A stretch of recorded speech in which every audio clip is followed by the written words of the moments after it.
Nadoro te devote, latens Deitas, que subis figuris vere latitas. Buenos días. Vamos a iniciar esta última jornada del simposio de Santo Tomás como maestro en Sacra Pagina. Y tenemos con nosotros, en primer lugar, pues a Randall Smith.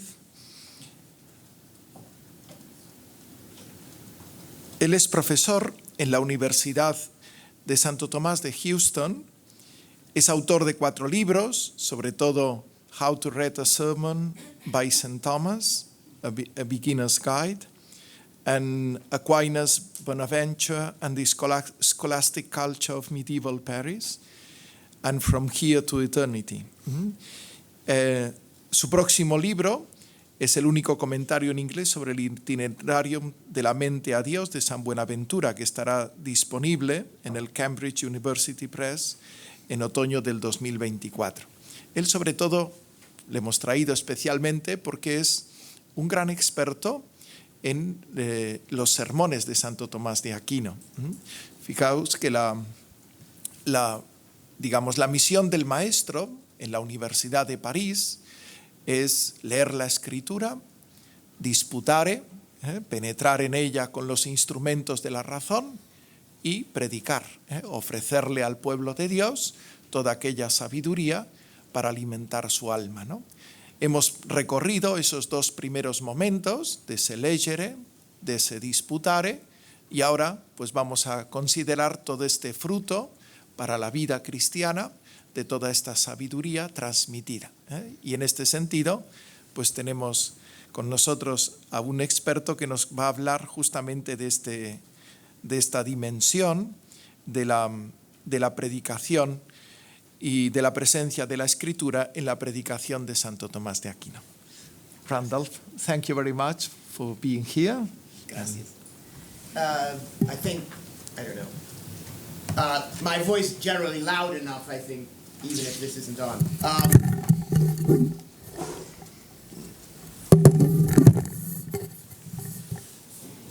Yeah.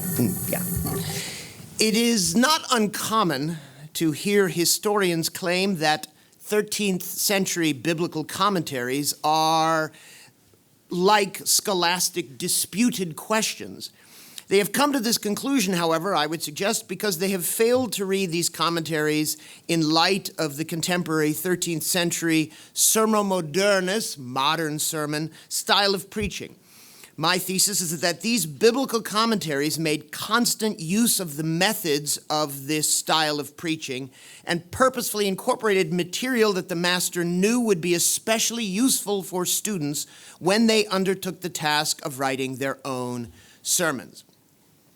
The homiletic revolution of the 13th century. It may seem odd to imagine a time when preaching was not a regular occurrence at Mass, but such was often the case in the 12th century, when most of the preaching was done only by monks for monks.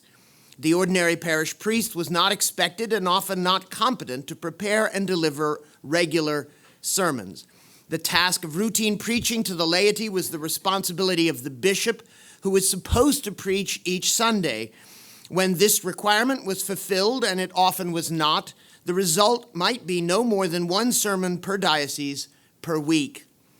The situation changed radically, however, in the 13th century, and a key event seems to have been the Fourth Lateran Council of 1215, which decreed that bishops should provide men, quote, suitable for carrying out fruitfully the office of sacred preaching and supply them, quote, appropriately with necessities. The goal of the council was to encourage not only more preaching to the laity, but also more learned or educated preaching. The problem was not only that many of the faithful were not hearing the word of God, but also that when they did hear it, it was too often from preachers incompetently prepared to preach the faith accurately and reliably.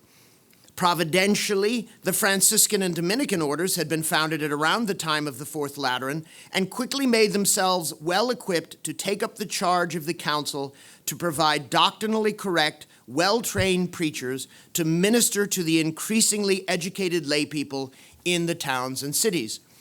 I argue, in fact, in my book, Aquinas Bonaventure, that producing capable preachers was a fundamental and defining goal of the education in theology at the University of Paris in the 13th century. Indeed, by the time Thomas Aquinas was a student at Paris, all bachelors of theology were required to preach several times a year. It is not clear how instruction in preaching was done, but it is certain that proficiency in preaching was required. While it is certainly true that young prospective preachers learned to preach by listening to preaching every day, they were also prepared to preach, I suggest, by the way they were taught the scriptures.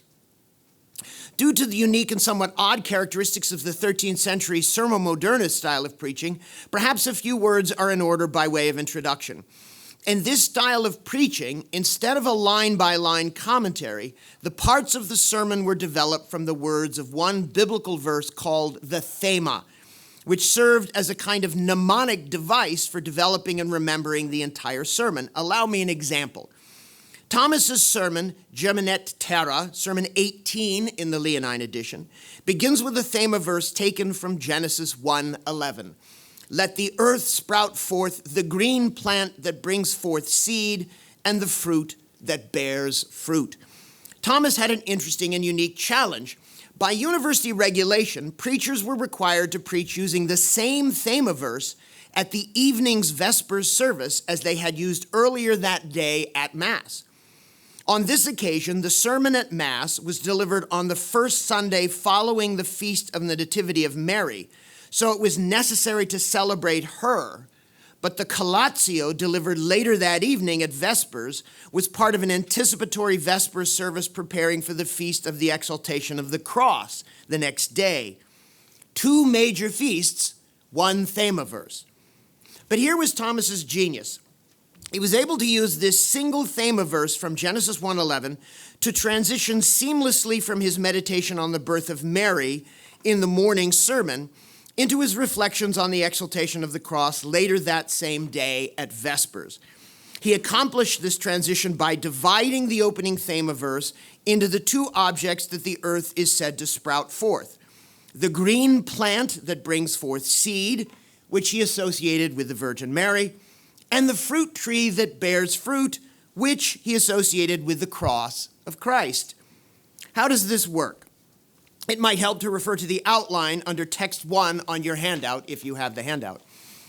Mary is called a plant, says Thomas, because of her humility, green because of her virginity, and described as bringing forth seed because of her fruitfulness. We begin with Mary as a plant. We should note three things about plants, says Thomas. First, that a plant is short in height compared to bushes and trees. Second, that a plant is slender and pliant. And third, that plants bring health. In the littleness of a humble plant, says Thomas, the humility of Mary is commended. And if we presume, as ancient doctors did, that opposites are cured by opposites, since man was condemned by pride, so too it was necessary that the human race should be shown humility, in this instance, by Mary, as part of its cure. Second, a plant is not hard, but pliant. So too a heart is called pliant when it easily gives in. But there are two circumstances in which the heart can give in. One is when the heart gives in to unnatural vices. The other is when it submits itself naturally to virtue. Mary is pliant in the second way. Indeed, says Thomas, the natural order requires that a lower thing give in to an action of a higher thing. And since Mary was obedient to God, she is a model of obedience and thus also of humility. The third property of plants is that they bring health. So too, Mary brings health to a world of sinners. The next word in the thema verse is green, which is in the original Latin comes right after the word plant. Mary was said to be a plant because of her humility. She is called green, says Thomas, because of her virginity. As Thomas listed 3 properties of a plant that he associated with Mary's humility, so too he offers now 3 properties of a green plant that suggests Mary's virginity. First, plants are green because they've received plenty of moisture. But what is the greenness of Mary's virginity? By what is the greenness of Mary's virginity nurtured? By heavenly love coming down from heaven, answers Thomas. Secondly, in the greenness of green plants, we see a beauty that delights. And what makes a beauty that delights? A proper order and harmony. The proper order of mankind, according to Thomas, is that the flesh should be subject to the spirit. And since in the Blessed Virgin nothing was disordered, neither in action nor affection, nor did she have the first movement leading to sin, in this way Mary had in her a greenness, a beauty that delights. Finally, in greenness, there is utility. As long as a plant is green, there is hope that it will produce fruit. Indeed, because Mary had the greenness of virginity in a most excellent way, she produced amazing fruit, not only spiritual fruits such as love, joy, and peace, but also, indeed, physical fruit, the fruit of her womb, Jesus. Mentioning the fruit that Mary's greenness, her virginity, produced allows Thomas to transition smoothly into the last element of his threefold divisio. Mary is not merely a green plant, she is a green plant that brings forth seed. This image from the opening thema verse from the Bible affords Thomas the occasion to ask, what kind of seed is this? It is threefold. 1, holy seed, 2, virtuous seed, and 3, necessary seed. Something is holy because it is from God, and since Christ is from God, and indeed is God, the seed Mary brings forth is most holy. It is a virtuous seed because it is compared with the mustard seed, which although it is the tiniest seed, produces a great tree. So also, says Thomas, the little seed is Christ, who although he was little on the cross, grew so big that he filled heaven and earth. And finally, Christ is a necessary seed. For as St. Peter says, there is no salvation in anything else, and no other name is given to the people in which we are to be saved. Thus has Thomas moved deftly from praise of Mary to praise of the fruit of her womb, Jesus.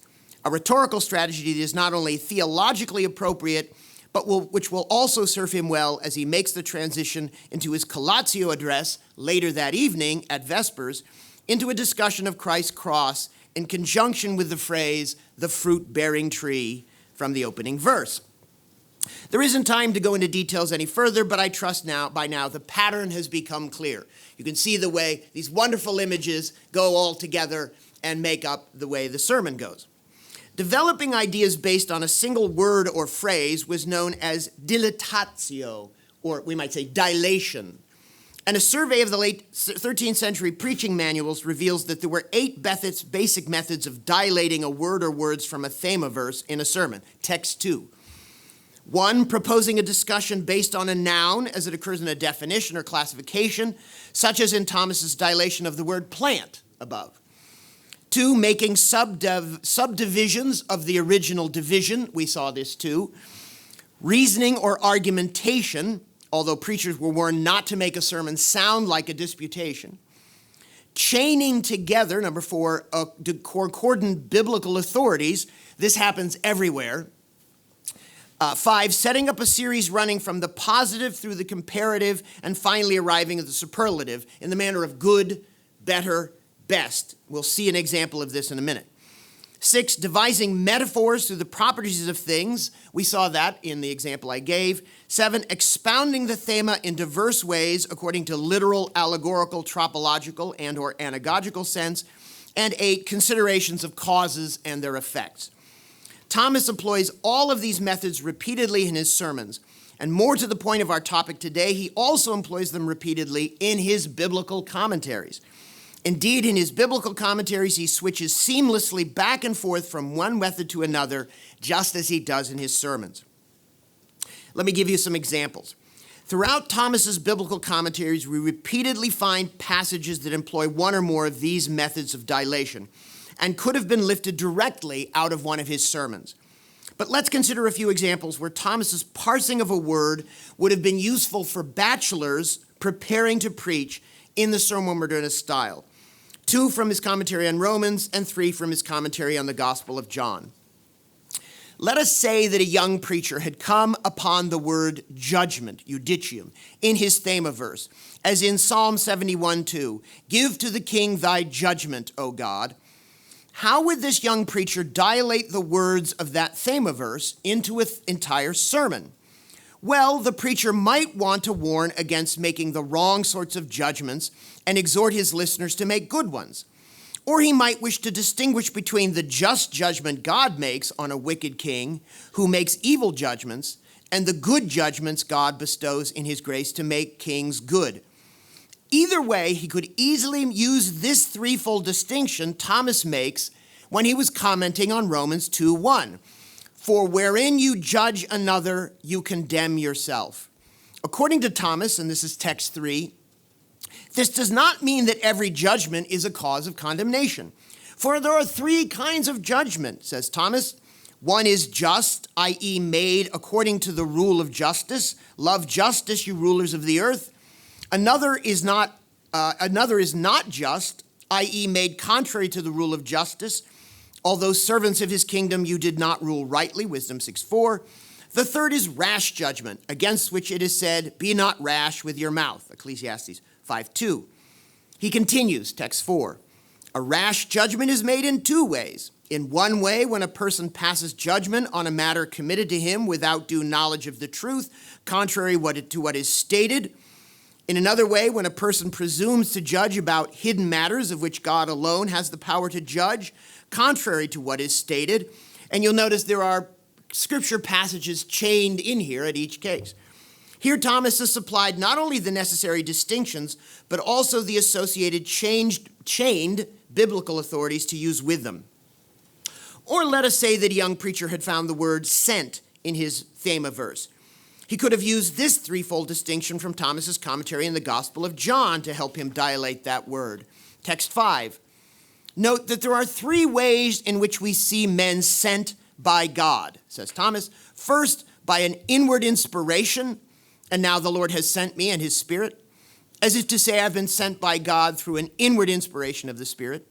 Secondly, by an expressed and clear command perceived by the bodily senses of the imagination. Isaiah was also sent in this way, and so he says, "And I heard the voice of the Lord saying, whom shall I send, and who will go for us? Then I said, here I am, send me." Thirdly, by the order of a prelate who acts in the place of God in this matter. "I have pardoned in the person of Christ for your sake," as it says in 2 Corinthians. This is why those who are sent by a prelate are sent by God, as Barnabas and Timothy were sent by the apostle. So too with the word world, whether the thema verse had been taken from John 5:19, "If you were of the world would love you as its own," or from Psalm 96:13, "For he come to judge the earth, he will judge the world in righteousness." The dutiful young preacher might profitably employ these 3 distinctions from Thomas's biblical commentary, text 6. We should know that world is taken in 3 ways in scriptures. Sometimes from the point of view of his creation, as when the evangelist says, "Through him the world was made." Sometimes from the point of view of its perfection, which it reaches through Christ, as in God was in Christ's reconciling the world to himself. And sometimes it is taken from the point of view of its perversity, as in the whole world lies under the power of the evil one. Or if the preacher wanted to speak about what it means to be in the world but not of the world, he might have employed this threefold distinction in Thomas's later remark, text 7. We should remark that something is said to be in the world in 3 ways. In one way, by being contained, as a thing in place exists in a place. In another way, as a part in a whole. For example, supernatural substances, although not are in the world as in a place, are nevertheless in it as parts. And third way, namely as an efficient or preserving cause. I fill heaven and earth, as is said in Jeremiah. Note in each case the inclusion of the chained biblical verses, which strictly speaking are not required by the commentary on John, since they are taken from other biblical books, but which would have been useful for aspiring preachers, since any of them could be used in any sermon. The examples I've given here could be multiplied endlessly, not only from late commentaries, such as the commentaries on John and the Pauline epistles, but equally from any of his other biblical commentaries, even his very early ones. Consider, for example, Thomas's comments from his early cursory commentary on Isaiah, on the passage in Isaiah 62:1, which says, "For Zion's sake I will not hold my peace, and for the sake of Jerusalem I will not rest till her just one comes forth as brightness." Noticing that it is God's just one who comes forth with brightness, splendor, Thomas comments, Christ is brilliant, Christus splendid. Text 8, first as the image of the Father, he is the brightness of his glory and the figure of his substance. Second, as the light of the saints, in the brightness of the saints before the day star I have begotten you. Third, as the fullness of glory, his face shone like the sun. Fourth, as an upright teaching, the nations shall walk in your light, and kings the brilliance of your rising. Note again the fourfold list, with each item accompanied by an associated biblical verse, a salient characteristic of the contemporary style of preaching. But there is more. As it so happens, one of the manuscripts of the Isaiah commentary we possess was written in Thomas's own notoriously messy handwriting. In the margins of this manuscript, Thomas added a revealing series of annotations. Father Torrell called these marginal notes collationes, adding, the word collationes makes us think immediately of notes for preaching. Exactly. But I would like to suggest a different term, distinctiones, because collections of biblical distinctiones were a well-known popular preaching aid in the 13th century. They were usually arranged alphabetically and provided several meanings for a given word, and for each meaning provided a passage of scripture illustrating the use of the term in the given sense. The Summa Abel of Peter Cantor was one of the most famous of these reference works, and under the entry for avis, bird, for example, one would have found the following list of possible associations. This is text 9. Tending unto the heights, namely the just, whence fish and birds are of the same manner, but fish, that is evil men, remain in the waters, and of this age, birds, that is good men, tend unto the heights. Remaining on high, namely an angel, whence in the secret of your private chamber to track not the king, because the birds of heaven will announce it. Falling down from on high, namely the proud, whence if you ascend into the heaven as an eagle, from thence I will bring you down. Rapacity, namely the devil. These are all characteristics of a bird. Namely the devil, whence in the parable of the seed it is said that the birds of the sky ate it. Consumption, that is in the tumult of evil thoughts, whence Abraham drove birds away from the flesh of sacrificed animals. Prelates, this one is good, whence the bird nested in the mustard bush, that is the prelate in the Catholic faith. If you were a preacher and found the word avis or bird in your thema verse, you could develop your sermon in any of these ways, either about the height of angels, the rapacity of devils, or perhaps the problems of prelates. These reference works were often printed in a fan-like fashion with the keyword at the left and the list of the distinctiones spread out to the right. And this, in fact, is exactly what we find in Thomas's Marginalia. It is clear he was creating his own lists of biblical distinctiones while he was preparing his commentary on Isaiah. Let's take a quick look at just a few examples. Isaiah 44:3 contains the verse, "For I will pour out waters upon the thirsty ground and streams upon the dry land. I will pour out my spirit upon thy seed." In the margin, Thomas wrote, text 10, "The Spirit is given to beginners." Spirit is just the word. Incipientes, at the start of their being made alive. The Spirit came into them and they lived and they stood upon their feet. In the bath of restoration, by the bath of regeneration and restoration by the Holy Spirit. In the privilege of adoption, you have received the spirit of adoption of sons. The Spirit is given to the advanced for the instruction of the intellect. The Holy Spirit, the advocate from whom the Father will send in my name, he will teach you all things. To refashion the passions, my spirit is sweet beyond honey. to assist activity. The Spirit helps our infirmity, Romans 8:26. And finally, the Spirit is given to the perfect as the benefit of freedom, as a bond of unity, and as a pledge of inheritance. Notice how these distinctions have been put in the useful categories of good, incipientes, better, proficientes, and perfect, perfectis, which is method 5 from the list above of the common ways of dilating a word in a sermon. Having made his way from beginners up to the perfect, a common Sermon Moderna style method, Thomas adds that, this is text 11, the saints are chosen by predestination, formed by the infusion of grace, righteous by love, servants by the debt of service. Now, in each of these, I've included the Latin, I hope you have them here, so that you can take note of the parallelism of the phrases in the Latin in the list. All the contemporary preaching manuals made clear that maintaining this sort of parallelism was a fundamental requirement of preaching in the Sermon Moderna style. Note also, if you would, that all of this extension theological content, nicely organized for easy incorporation into a sermon, was generated by dilating upon just one word, Spirit.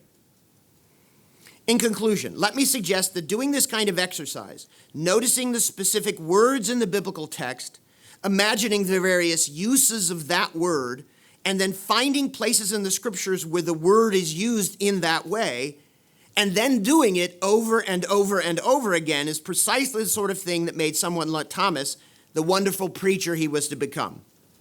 So look, even if dialectic and disputation were key motivating factors drawing students to Paris, church authorities and the leaders of the new religious orders clearly viewed the emergence of this new educational institution, the medieval university, as an opportune place to train theologically well-formed and rhetorically well-trained preachers for preaching to the laity. Thomas, as a member of the order of preachers, did his part, both as a student and a master, to foster what has been described by later historians as the homiletic revolution of the 13th century. Thank you very much.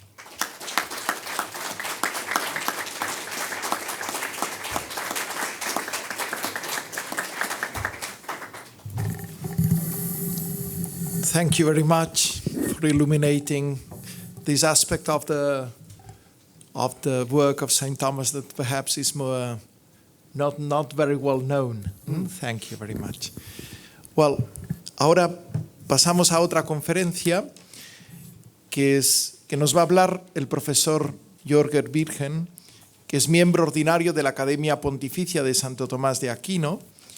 Enseña en el Seminario Mayor de la Diócesis de Haarlem-Ámsterdam, Países Bajos, Holanda. Es miembro del Instituto Thomas de Utrecht e investiga en la Facultad de Teología de la Universidad Nicolaus Copernicus de Torum, en Polonia. Junto al padre Piotr Roszak, que está con nosotros, y Matthew Levering, que no ha podido venir, pues ha publicado muchos volúmenes y es un gran promotor del estudio de la Sagrada Escritura en Santo Tomás de Aquino, una referencia pues realmente pues muy importante para estos días para nosotros. Y fruto de todo este trabajo, por ejemplo, ha publicado Towards Biblical Thomism, Thomas Aquinas and the Renewal of Biblical Theology, 2018, y todos estos volúmenes que van estudiando, que son fruto de congresos, que van estudiando las obras bíblicas de Santo Tomás.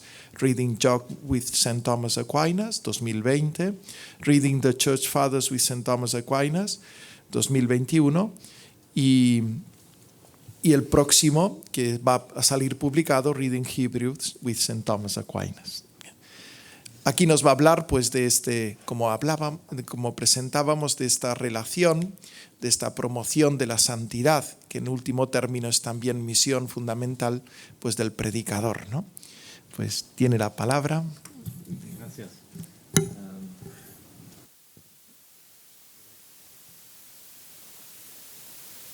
Yes.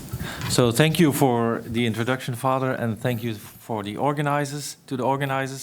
It's always a wonderful experience to be back in Barcelona. But I have to start with a small confession, because when the organizers of the symposium asked me to talk about sanctity and scripture, my first idea was to investigate it the meaning of sanctity or holiness as a moral category, so as an attribute of human beings.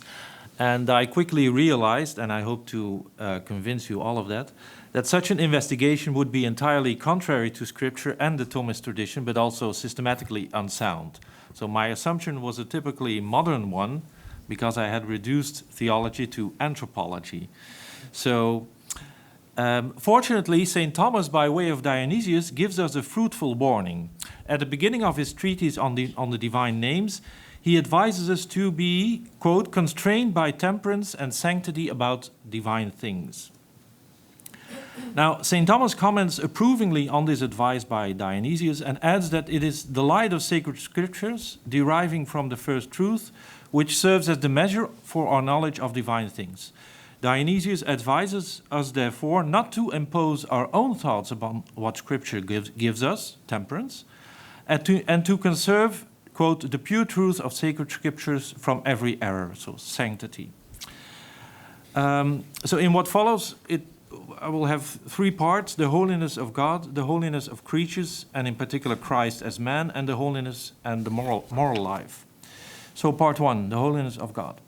Following the advice of St. Thomas and Dionysius, we find that in the Old Testament, sanctity or holiness is first and foremost attributed to the personal God of Israel, who reveals himself in his transcendence, that is to say, in his majesty, which cannot be manipulated by any creature. Who shall be able to stand before the Lord, this holy God? 1 Samuel 6. Commenting on Psalm 23, Thomas writes, who shall be able to stand there where he himself is, which is the holy place, the place of glory, the place of our sanctification, the hope of Israel? The profound difference between God and creatures is brought out by the prophet Hosea in 11:9, when God promises, despite Israel's ingratitude, to, quote, not execute my fierce anger, for I am God and not man, the Holy One in your midst.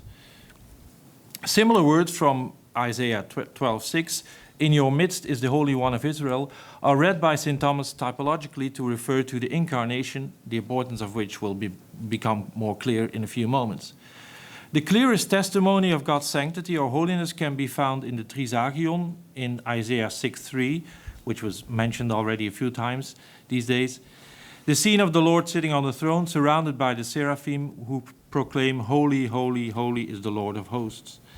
Thomas acknowledges that the threefold repetition denotes a superlative idea, an opinion shared by many contemporary exegetes, but Thomas also sees in it an indication of the triune God and his providential care over creation, as it is marked by God's generosity and goodness. Now let us turn to the two places in the writings of St. Thomas where he explicitly and extensively defines sanctity or holiness. In both instances, Thomas starts from one of the many instances in which the Old Testament attributes holiness to God and combines this with the authority of a passage from Dionysius. The first of these texts stems from Sermon 12, which precisely has Isaiah 6:3 as its theme. He discusses the meaning of sanctity when we attribute it to God, that is to say, to the Sacred Trinity, as indicated by the threefold Sanctus. Thomas invokes Dionysius, saying, quote, no way is as successful for getting to know God as the via remotionis. Moreover, this via remotionis is understood by the term holiness, for in general, according to all teachers, holy is the same as what is pure, and pure is what is separated from other things. In what follows, he defines the meaning of purity and separation from other things, but following the via remotionis, Thomas uses the defects that are present in creatures, that is to say, the absence of purity and separation, by way of contrast to inform us about the nature of the triune God. He starts with identifying three, what he calls, most excellent aspects of creatures regarding essence, knowledge, and affection, which correspond to the Father, the Son, and the Holy Spirit, but which even as most excellent remain far behind the purity of God. Regarding essence, Thomas notes that corruption, composition, and mutability are found in creatures. Ergo, quote, the first principle is above this, incorruptible, simple, and immovable. And this holiness is the holiness of God the Father. Regarding knowledge, Thomas mentions the defects of knowledge being limited to either material, singular things, appearances, and what does not intellectually exalt God's essence. The opposite is the knowledge of, quote, the knowledge of the Word of God. It contains all things, knows all things, Wisdom 1:7. And therefore is this holiness the holiness of God's Word, end quote. Regarding affection, Thomas mentions the deprivation of affection, the holding back of affection, and the disquiet of affection, defects having to do with a self-centered and egoistic and therefore restless life. On the contrary, holy affection is above these affections. It is the divine love that is not deprived, since it loves all things that are, as it said in Wisdom 11:25. Quote, and you hate nothing of the things you made. And of course, given God's simplicity, Thomas ends by noting that in God, being, understanding, and willing are the same, and so the holiness of these three is the same. We can now turn to the second text. It's on your handout or on the screen. So recall that in Sermon 12, Thomas said about the definition of sanctity that it was held by, quote, all teachers. In this text, we see that St. Thomas has principally Dionysius in mind. In chapter 12 of the De Divinis Nominibus, Dionysius treats of those names that designate the governors of things, and in particular the name given in Daniel 9:24, Sanctum Sanctorum. St. Thomas fully accepts, as you can read, the definition from Dionysius, and in his commentary he understands these characteristics as 3 degrees of cleansing in which the ratio sanctitatis consists. The first degree deals with freedom from every uncleanness, because it brings the subject of uncleanness into servitude and submission. The second degree deals with perfect cleansing, so that nothing is lacking. And the third degree has to do with not only possessing purity in oneself, but also the impossibility of something outside the subject, drawing the subject to uncleanness. And when we apply this ratio sanctitatis to God, Dionysius and Thomas continue, we end up affirming that God, quote, exceeds all things, that is to say that he is supereminently over all things, and has the fullness of goodness over all other things, but from whom, as from a superior cause, emanates all holiness. At the same time, another excess is at play, quote, according to which God is segregated from all things, as though existing superior to all things, end quote. That is to say, as exceeding the holiness of holy men. Both realities are indicated by Scripture in describing God as Holy of Holies, or in the philosophical language of Dionysius and St. Thomas as imparticiple cause of all participating things and participations. In concluding this part, one can add that the Thomist tradition has developed in an authentic way this aspect when commenting on question 6 of the Prima Pars dealing with God's goodness, and on questions 14 and 16 dealing with the intellect and the will of God.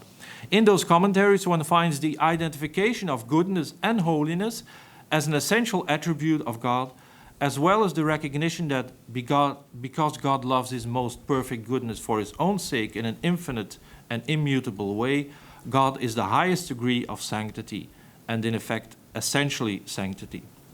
As such, God, as one of these Thomists, Jean-Baptiste Gonnet, writes, is formally holiness, insofar as in him there exists an identity between his will and the eternal law. God is also holiness in an exemplary way as the rule of all holiness, and finally in an eminent and causal way as the source and principle of all holiness.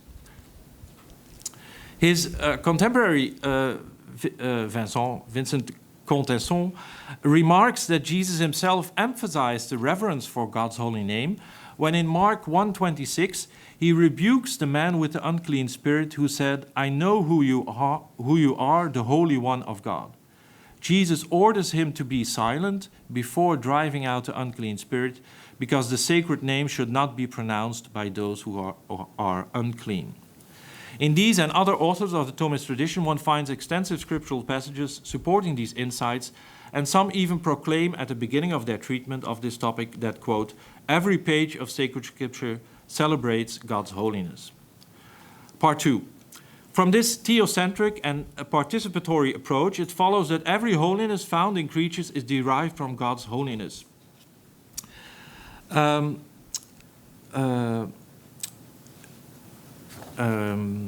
This is indicated by Psalm 17:26, with the holy you will be holy. which for St. Thomas contains the idea that God both causes holiness in creatures, as well as showing himself to be holy by approving and rewarding holiness. Here we find another way of expressing the ratio sanctitatis, insofar as everything that is ordered to God can be called holy. An impressive summary of this can be found in John 13:3, where John recounts how Christ, before the washing of the feet of his disciples, knew, quote, that the Father had given all things into his hands, that he came from God and was going to God. This verse manifests the dignity of Christ, not only by showing his power and nobility, but also Christ's holiness, quote, because he was going to God, for our holiness lies in our going to God. He mentions this because since Christ is going to God, it is special to him to lead others to God. What is the foundation of this holiness, this going to God? Here, Isaiah 42, quoted in Matthew 12:18, is of crucial importance. Behold, my servant whom I have chosen, my beloved, with whom my soul is well pleased. I will put my spirit upon him. This shows for St. Thomas that three things are present in a holy man: divine election, whom I have chosen, love, my beloved, and the effect, which is grace, I will put my spirit upon him. Among them, Christ, because of the hypostatic union, comes first, as is clearly manifested in the opening verses of the letter to the Hebrews. When the author of Hebrews writes that Christ's excellence surpasses that of the angels because God has anointed the Son above your fellows, St. Thomas comments on this quote from Psalm 44, that Christ was anointed above all the other saints, and that whatever oil, that is to say, whatever holiness is found in the saints, stems from Christ's overflowing, according to John 1:16, of his fullness we have all received. For this reason, Christ is called Holy of Holies, that is to say, he is the root of all holiness. So radix omnis sanctitatis, which is often explained by Thomas by way of Psalm 109:3, in the splendors of the saints, before the morning I begot you. So Christ as the exemplar of all spiritual graces with which the saints are endowed. So with this emphasis on Christ, it should come as no surprise that St. Thomas assigns a special importance to the Eucharist. What distinguishes the Eucharist from all other sacraments is that whereas in the other sacraments what is said to be holy is such only in a secondary way and only in a certain respect, because it has the power of sanctifying, in the Eucharist the subject of holiness, subjectum sanctitatis, is present simpliciter and et per se. That is to say, Christ himself sanctifying, the cause of all sanctity, he calls it, and the end of all sanctifying grace. As such, the Eucharist is the perfection of the other sacraments because it contains absolute holiness, even apart from anyone receiving. And what exists through itself is more perfect than what exists through another. The concrete and practical consequences of this are apparent. Referencing 1 Corinthians 11:29, for he who eats and drinks unworthily, eats and drinks judgment to himself, not discerning the body of the Lord, St. Thomas distinguishes between, on the one hand, the believer who receives the sacrament with consciousness of sin and unworthily, and the believer who does not believe in Christ's real presence. While the former, quote, despises the use of the sacrament, the latter, the unbeliever, sins even more and, quote, despises the sacrament itself, which is none other than lessening the holiness of the sacrament and the power of Christ acting in it. I come now to part 3.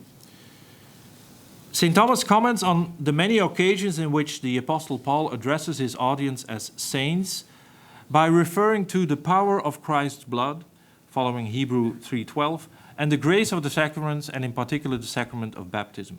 The goal of the moral life and the necessary performance and growth in holiness, servire justitiae in sanctificationem, so it's Romans 6:19 expresses a movement.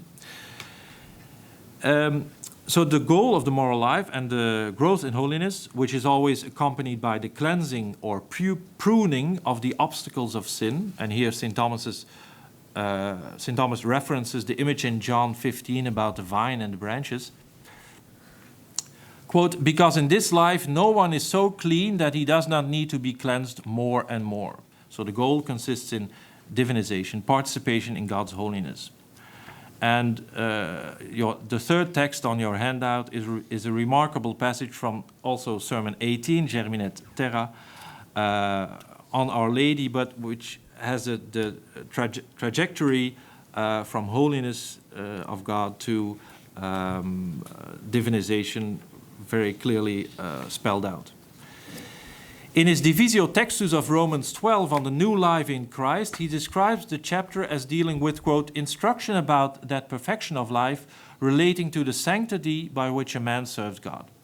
This instruction includes an admonition and secondly a teaching on how the gifts of God's grace which sanctify are to be used. The admonition regards both one's body, that you present your bodies as a living sacrifice, holy and pleasing unto God, as one's soul, and be not conformed to this world. St. Thomas emphasizes that the binding of our bodies to the service of God, to which holy in verse 12:1 refers, is a means to an end. Quote, holiness is in the proper sense bespeaks a relation to God insofar as one does what is just before God. In other words, man's justice consists principally in internal acts, acts by which he believes, hopes, and loves, because those are the acts by which he serves God. They are the end sought for its own sake. Moreover, while there is no limit set to an end, the means are limited in accordance with its proportion to their end. In other words, there are no limits on faith, hope, and charity, but there are or can be when it comes to means towards these ends. The admonition regarding the soul refers to the newness of your sense in Romans 12:2 and exhorts the listener to take up by the grace of the Holy Spirit once again the beauty and elegance which the mind possessed before the corruption by sin. And St. Thomas remarks briefly, simply, if a person, quote, if a person does not share in this grace, he should desire to do so, and if he does share in it, he should desire to progress in it. Now, among the virtues which St. Thomas connects to holiness, a special place is reserved to the virtue of chastity. And here again the role of Christ is emphasized. When commenting on Christ's lineage in Matthew 1, St. Thomas calls Christ Doctor Castitatis. And I think it's a hapax legomenon, it's the only time he uses this term. As one, so Doctor Castitatis, as one argument in favor of the fittingness of being born of a virgin. He supports this title by quoting Matthew 19:12, there are eunuchs who have made themselves eunuchs for the kingdom of heaven. And in his comments, he emphasizes the importance of freely and continually giving oneself to chastity against some misguided and ultimately heretical interpretations of this verse. Another important element he brings out, and which he sees reflected in the remainder of Matthew 19:12, quote, he who can to receive this, let him receive it, is that the firm will, which makes one unafraid of immoderate impulses regarding sexual matters, is only attainable through the power of grace, that is, as a result of prayer, as said in Luke 11:9, ask and it will be given. His reflections on chastity, in particular when commenting on the 6th Beatitude in Matthew 5:8, blessed are the clean of heart, and on several passages in the letters of St. Paul, contain valuable insights, in particular for today's culture, which either ignores chastity altogether or identifies it with the prudishness of an old-fashioned bygone era, or with the obsession of some who have fallen victim to the most fashionable sin of today, namely clericalism. He comments on the 6th Beatitude by saying that it refers not only to those who have, quote, a general cleanness from unworthy thoughts, but, quote, in a particular way, those who have cleanness of body. For nothing so impedes spiritual contemplation as uncleanness of body does. And he quotes Hebrews 12:14, they obtain peace and holiness, without which no one will see God. Now, it's good to remember that St. Thomas makes this connection between the cleanness of the heart and the cleanness of the body, also on purely philosophical grounds. And that's the philosopher in me that wants to say this. Also on philosophical grounds, that is to say, as the results of an insight stemming from common sense.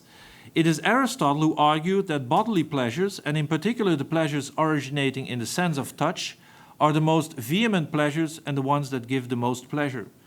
This is simply a neutral, matter-of-fact observation due to our bodily nature. When he continues his commentary on the sixth beatitude by claiming that it is especially through chastity that one advances towards the contemplative life, we can connect this with an insight we find in the questions on chastity in the Summa.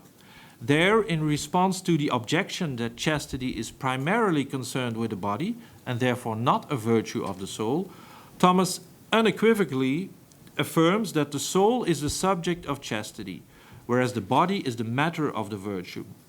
This is so because chastity results from a judgment of reason and will. Quote, "For it belongs to chastity that a man make moderate use of bodily members in accordance with the judgment of his reason and the choice of his will." End quote. This emphasis on the soul as the subject of chastity returns when commenting on 2 Corinthians 11:2. Quote, "For I have espoused you to one husband, that I may present you as a chaste virgin to Christ." Isn't a chaste virgin a tautology, one may ask? Not at all, admits St. Thomas, because, quote, "sometimes a person is a virgin in body, but not chaste in mind." The same verse, 2 Corinthians 11:2, is used in the Summa to distinguish between the general virtue of chastity, or spiritual chastity, and the special virtue of chastity as part of temperance. The essence of this general virtue of chastity consists principally in the theological virtues of faith, hope, and charity as that which enables the mind to be united to God. Two concluding remarks. Much more can and should be said about applications to other areas,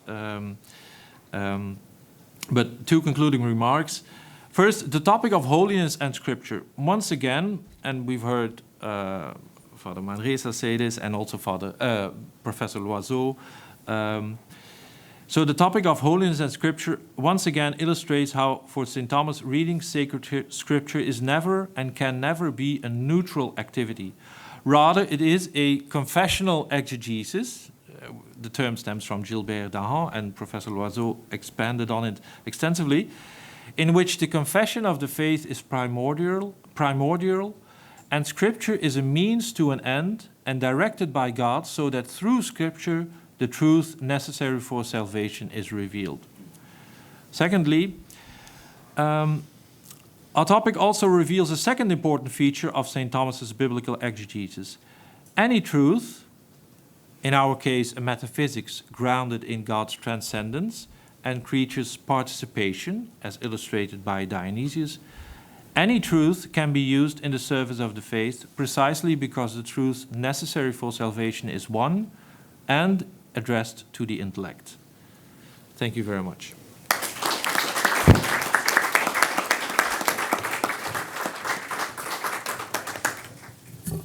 Thank you, Jürgen, for this wonderful lecture. Now, ahora tenemos a el padre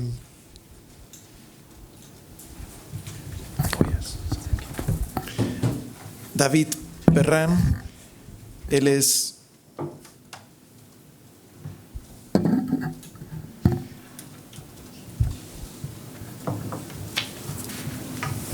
nació en 1985, es joven, es antiguo alumno de la École Normale Supérieure de París, profesor agregado de Letras Modernas y doctor en Letras, es licenciado en Filosofía y Teología. Su trabajo de investigación más reciente se centra en la cuestión de los animales, en Tomás de Aquino. Fue director del Studium de Filosofía de la provincia de Toulouse y actualmente enseña Antropología y Filosofía del Arte. En septiembre comenzará una tesis sobre el misterio de la predicación y la vida apostólica en Santo Tomás de Aquino. Es colaborador habitual de la Revue Thomiste. Hoy nos va a hablar de un tema, la beauté du Christ dans sa condition humiliée selon saint Thomas d'Aquin, lecture croisée du Psaume 44 et Isaïe 53. Bravo. Merci beaucoup pour votre accueil. Merci aussi pour cette présentation. Et je vous demande pardon de ne pas parler espagnol et de vous imposer cet effort d'attention juste avant la pause. Tu es beau, le plus beau des enfants des hommes. La grâce est répandue sur tes lèvres. Aussi tu es béni de Dieu à jamais. De qui le psalmiste parle-t-il ici ? Dans le Targum des psaumes, dont la rédaction est située, selon les auteurs, entre le 5e et 9e siècle, ce psaume parle du Messie et de l'assemblée d'Israël. Pour saint Thomas, comme pour saint Augustin, le psaume 44 est également un poème messianique, un épithalame, un chant de noces qui célèbre, dans un sens allégorique, l'union du Christ et de l'Église. Le psalmiste écrit une louange du Christ. Le psalmiste écrit une louange du Christ en son humanité. Commendatio Christi secundum humanitatem. Sous la représentation d'un roi, à savoir David, qui épouse sa bien-aimée. Plusieurs qualités du roi Messie sont louées par le psalmiste. Sa beauté, sa force à la guerre, son pouvoir judiciaire, la multitude de ses délices. Je vais traiter ici de la première d'entre elles, la gracieuseté du roi. Gratiositatem regis. Saint Thomas présente tout de suite, contre cet argument, contre cette qualité, deux objections qu'il introduit par cette expression scolastique caractéristique, videtur quod non. Dans les commentaires bibliques, cette formule, cette manière de faire, n'est pas aussi systématique que dans ces œuvres théologiques dogmatiques. Mais ici, cette manière de faire s'impose parce que la beauté du Christ, même si Thomas ne le dit pas, la beauté du Christ est une question très disputée chez les pères de l'Église. Clément d'Alexandrie, par exemple, soutenait que le Christ était laid, ugly. Tertullien, Origène et Augustin tenaient plutôt que le Christ était sans beauté particulière.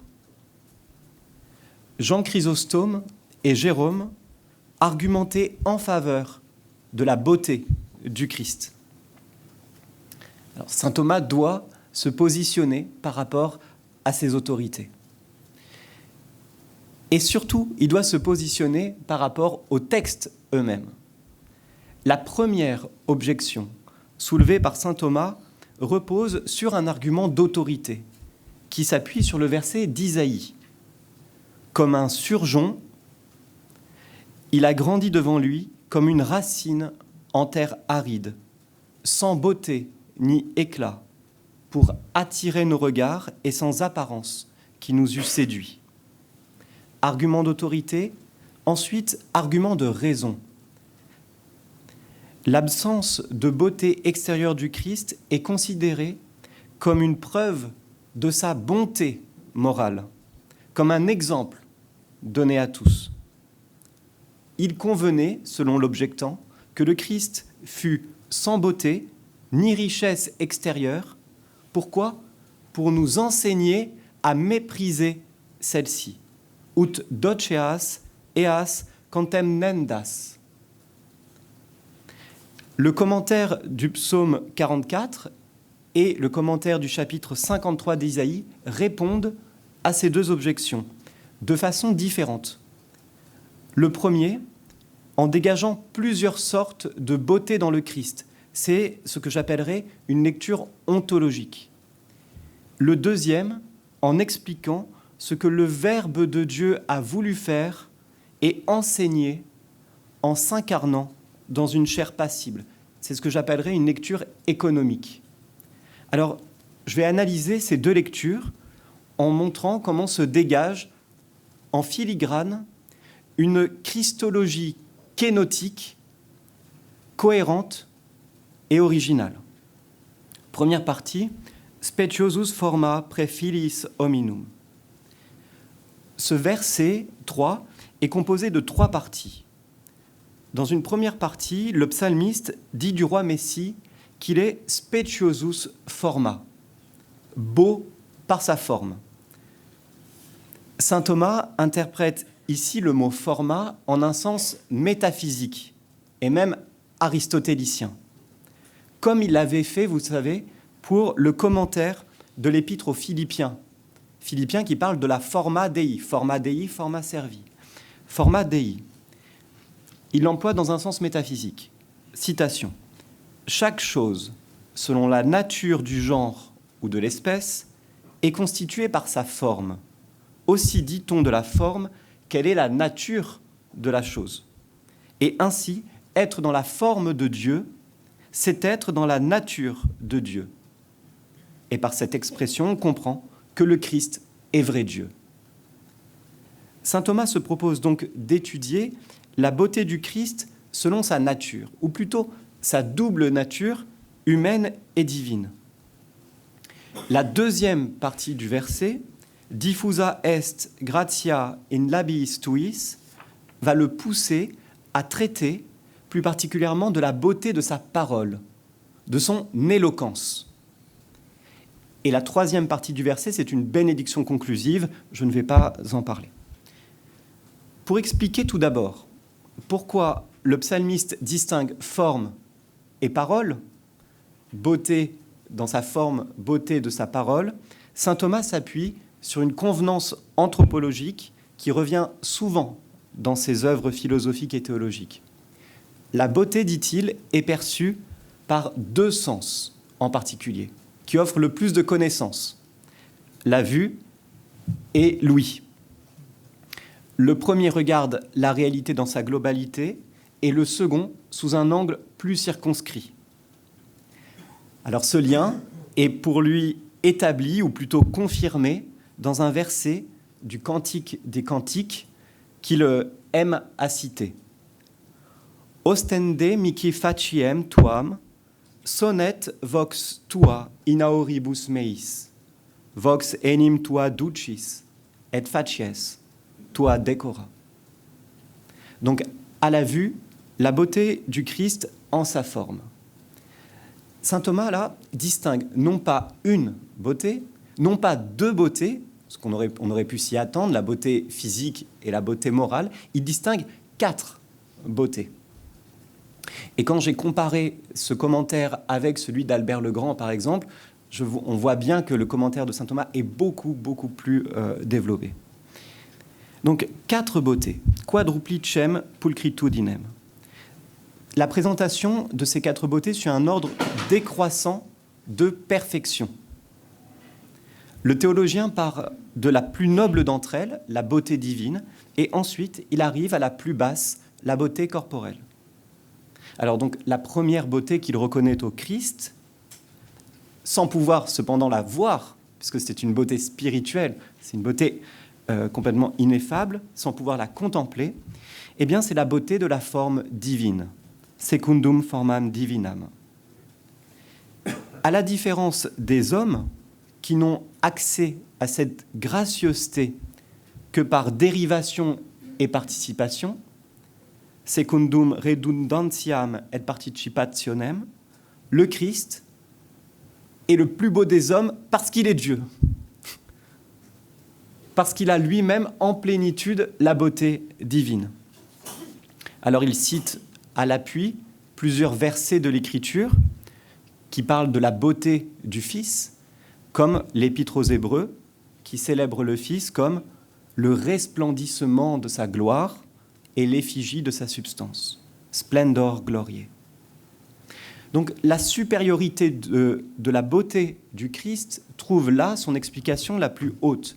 Sa beauté est superlative, hors catégorie, car elle n'est rien d'autre que la beauté première, incréée, parfaite, immuable, celle qui transcende toutes les beautés créées et qui participe d'elle. La deuxième sorte de beauté dans le Christ est la beauté de la justice et de la vérité. Une fois encore, ce sont les Écritures, et en l'occurrence Jérémie, en l'occurrence l'apôtre Jean, qui motivent une telle distinction. Alors cette deuxième beauté n'est pas, comme on pourrait le croire, un simple doublon de la précédente, du moins par rapport à nous. Pourquoi ? Parce s'il est juste de considérer d'abord la beauté essentielle de Dieu, qui s'identifie à son être, en raison de sa simplicité, il est juste d'évoquer ensuite la beauté des diverses perfections qui sont en lui. En Dieu, ces perfections ne font qu'un, mais pour nous, quod nos, par rapport à nous, elles ne sont pas strictement synonymes.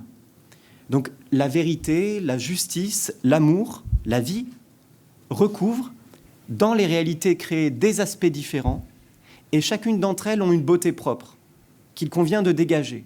Alors il me semble que là, saint Thomas ouvre une piste de réflexion vraiment intéressante. Ensuite, il distingue une troisième sorte de beauté qu'il appelle la beauté de la conduite honnête, pulchritudo conversationis honeste. Ce qu'il s'agit d'admirer ici, c'est la beauté morale du Christ qui se donne à voir de manière distincte en chacun des mystères de sa vie. Là, la contemplation, si vous remarquez, glisse de l'être du Christ à son agir vertueux, historique. C'est pourquoi saint Thomas cite tout de suite après Augustin, dans une très belle citation que je n'aurai pas le temps de lire, mais où saint Augustin dit « Le Christ est beau, le Christ il est beau dans le ciel, beau sur la terre, beau dans le sein maternel, etc. » Saint Thomas évoque enfin la beauté du corps, pulchritudo corporis, qui consiste dans une harmonie, une proportion des membres et des couleurs. Cette beauté-là revenait, selon lui, au Christ au plus haut point, soumet, en raison, et c'est ça qui est intéressant, en raison de son état et de sa condition. Saint Thomas va-t-il plus loin ? S'aventure-t-il pour dire en quoi consiste la beauté corporelle du Christ ? Pense-t-il, par exemple, que le Christ fut blond aux yeux bleus ? Il exclut cette possibilité-là. Sans doute, il ne dit pas la raison, sans doute parce qu'il sait que ce type physique n'est peut-être pas très courant chez les orientaux. Je ne sais pas. Il ajoute cependant, et là il sacrifie aux préjugés de l'époque, il ajoute qu'il aurait été inconvenant que le Christ fût rouge. Donc je cite, « Il ne faut donc pas comprendre que le Christ eut des cheveux blonds ou bien qu'il aurait été roux parce que cela ne lui aurait pas convenu. » Bon, passons sur ces remarques capillaires de peu d'importance pour nous concentrer plutôt sur ce que dit Thomas de l'attrait et du charme qui, selon lui, se dégageait du Christ. Regardez la phrase suivante. « Il rayonnait sur son visage quelque chose de tellement divin que tous le révéraient. Quodam divinum radiabat in vultu eius. » Saint Thomas mentionne à l'appui de cette affirmation Saint Augustin, mais je crois qu'il se souvient plutôt du commentaire de Saint Jérôme sur Saint Matthieu. Parce que Saint Jérôme évoque en effet quelque chose d'enflammé et de sidéral. Quidam igneum et sidereum, sur le visage du Christ. Alors ce propos, cette position de Thomas pose des questions intéressantes sur le corps du Christ, sur la relation du corps à l'âme, mais aussi sur le statut de signe, de vestige du corps, de la chair. Alors retenons que le corps du Christ, selon Thomas, le corps du Christ ne voilait pas totalement sa sainteté hors du commun. Le corps du Christ n'était pas, selon Thomas, totalement opaque. il laissait transparaître, je dirais un peu comme par accident, vous allez comprendre pourquoi, il laissait transparaître comme par accident la grâce qui était en lui et qui constituait déjà un certain indice corporel de sa sainteté. Alors en ce qui concerne maintenant la grâce de la parole, l'éloquence, saint Thomas justifie son attribution au Christ de 3 façons.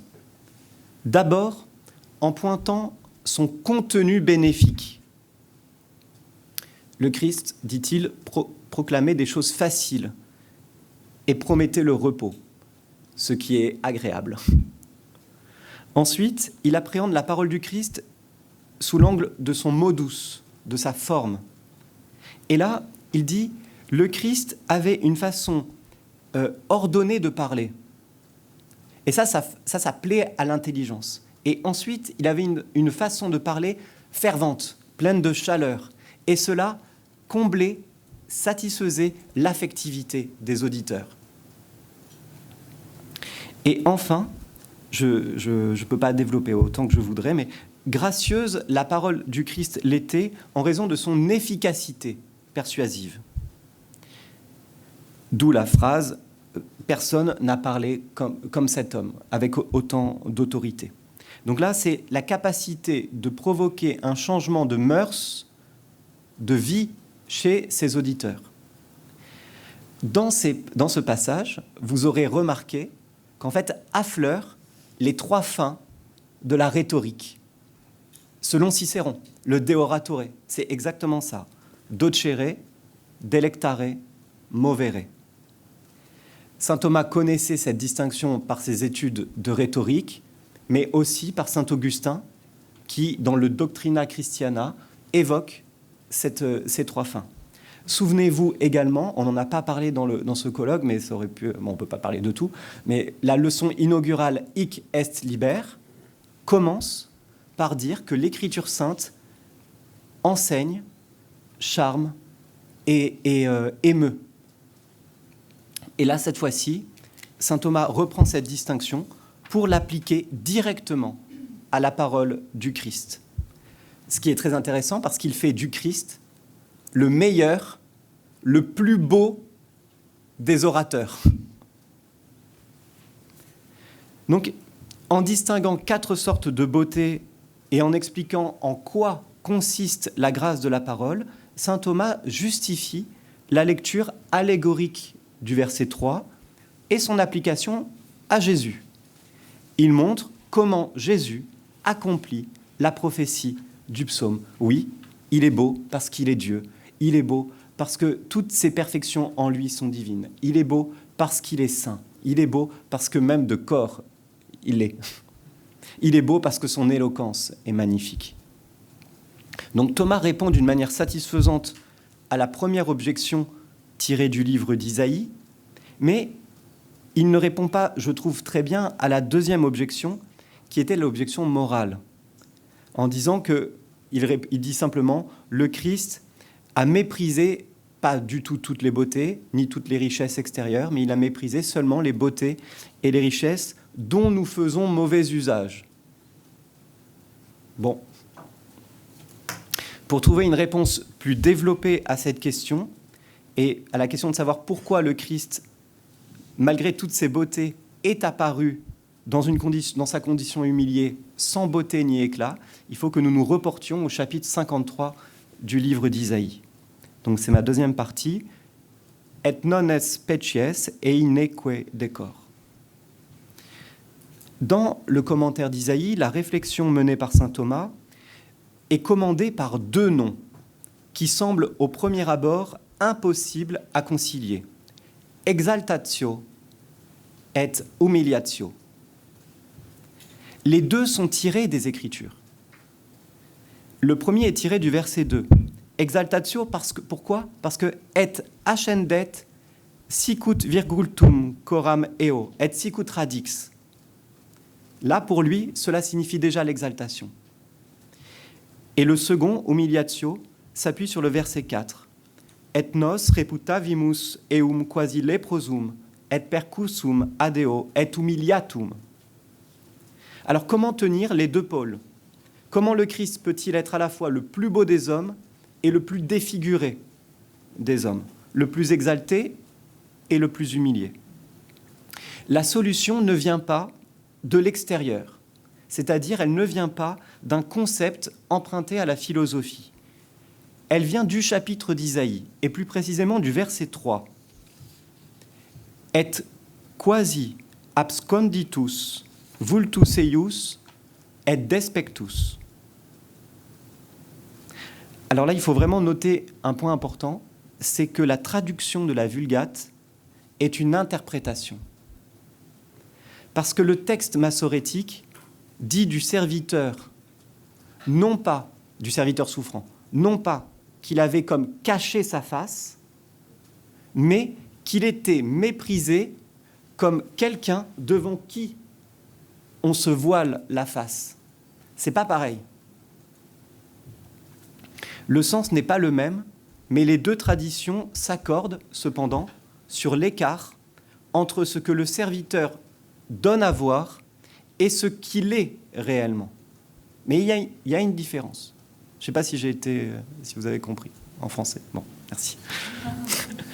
Saint Thomas s'empare donc du thème, tout de suite, il s'empare du thème du vultus absconditus, qui fait écho à celui du Deus absconditus,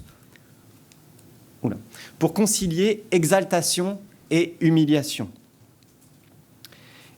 Le prophète Isaïe commence par montrer, dit-il, son abaissement relativement à la dissimulation de sa majesté. Hoc absconsionem majestatis. Donc le terme abscontio signifie l'action de cacher. Il implique une volonté de ne pas manifester. Donc selon saint Thomas, le Christ n'a jamais renoncé, il n'a jamais perdu sa beauté, passivement, malgré lui. Mais il a volontairement occulté durant sa vie terrestre, en particulier lors de la Passion. Alors pour comprendre pleinement la raison, il faut se reporter non pas aux commentaires bibliques, mais à la somme de théologie. Dans cette œuvre, saint Thomas explique qu'il fallait que le Christ retint la gloire de sa divinité dans les puissances de son âme et dans son corps, pour pouvoir être passible. C'est-à-dire, il devait retenir la gloire qu'il avait en lui pour pouvoir souffrir et mériter le salut des hommes dans cette souffrance. Donc, la beauté est occultée volontairement pour pouvoir souffrir. Donc, vous voyez que la retentio gloriae, qui est théologique, est en fait éclaire l'abscontio majestatis décrite à partir d'Isaïe. La première expression est théologique, la deuxième est scripturaire. Et elle donne à la passion du Christ, dans le commentaire d'Isaïe, et réalisé tout son sens. Alors, je vais devoir aller très rapidement à la conclusion, parce que j'ai plus de temps. Simplement, je voulais dire que le texte massorétique indique moins rapidement dans le chapitre d'Isaïe que la Vulgate, ou plutôt, le texte de la Vulgate insiste plus que le texte massorétique sur le caractère obéissant et volontaire, ce qui fait que saint Thomas a à sa disposition un texte qui se prête déjà beaucoup à cette interprétation volontariste et donc de l'occultation de la beauté, plus que le texte massorétique. Bon, je ne peux pas le développer. Conclusion. La position de saint Thomas sur la beauté du Christ apparaît fort équilibrée et développée. D'abord parce que celui-ci tient compte de toutes les Écritures. La prophétie du psalmiste et celle d'Isaïe sont, pour reprendre une image de saint Augustin, comme deux instruments de musique, deux flûtes qui font résonner deux notes différentes, mais sans dissonance. Cependant, force est de constater que saint Thomas dit mieux et davantage que saint Augustin et saint Albert le Grand pourquoi les sons de ces prophéties s'unissent. Saint Thomas sait aussi respecter les silences de l'Écriture. Sur la question disputée de la beauté physique du Christ, il fait preuve d'une certaine réserve. Cependant, il s'inscrit dans une ligne plus hiéronymienne qu'augustinienne, en soutenant fermement que le Christ était beau de corps. Et il l'explique d'une part en soulignant les convenances liées à son état, à sa condition, et d'autre part en évoquant, ce que je trouve très intéressant, ce rejaillissement accidentel de sa beauté intérieure, sa grâce.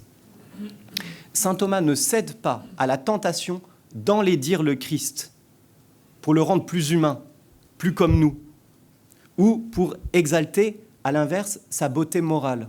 Vous voyez, dans un souci un peu, un mépris spiritualiste pour la chair. Et il ne cède pas non plus à la tentation d'exalter outre mesure sa beauté physique.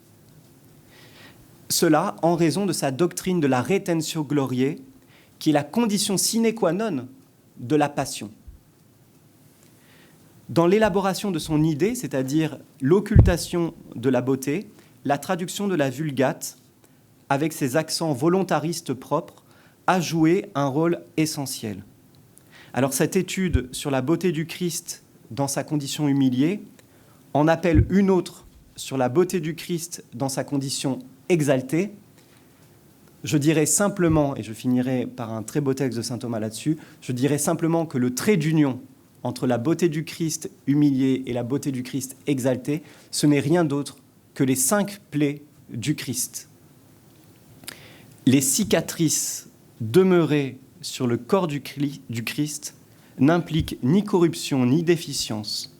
Elles signifient plutôt un comble de gloire, car elles sont le signe de sa vertu, et une beauté spéciale apparaîtra à leur remplacement. La conclusion de cela, c'est le Christ est plus beau maintenant, après sa passion, que lors de sa transfiguration, alors qu'il n'avait pas encore souffert. Merci beaucoup.